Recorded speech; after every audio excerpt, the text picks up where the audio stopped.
Our ulam for today is talong. Nilagang talong. Ayaw kang kumain ng munggo? Ayoko na eh. Bakit ay? Bakit? No to munggo. No to munggo. Ayaw na, paborito na eh. Ikaw ayaw. Ang mga makatalokmak kung airfryer ka. Pero kung wala ka naman. Sasakit ang tuhod ko. Ay, hindi pa. Hindi pa, sumasakit ang tuhod ko. Kaya lang, di ba nakakapayurik din yan? Ayun. Yan, makatalokmak. Baka magbalik yung uric ko. Oo, makatalokmak na. Ano lang. Kung sa tao ko, makapagising sa nagkakatulog. Dito na tayo. Alam mo pala na eh. Tapos papakain mo sa akin yung yung munggo. Eh, wala naman eh. Nandiyan man. Wala nga. Ay, siyempre na eh. Nagano na tayo. Natulog na yun. Ingat-ingat. Ingat-ingat sa nagkakatulog.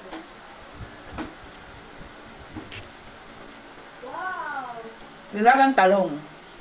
Yan, talong. Kasi ang ulam ni nanay ay munggo. Bawal sa atin. Ako lang na sahog mo pa. Chicharon. Ang pinasaw pa, karne na may chicharon. Ano yung chicharon, di ba na karne rin yun? Oo. Lalong bawal. Ang muna makapagising sa may na. Natutulog. Natutulog.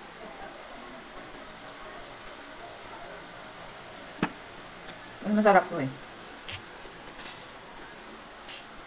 Wow!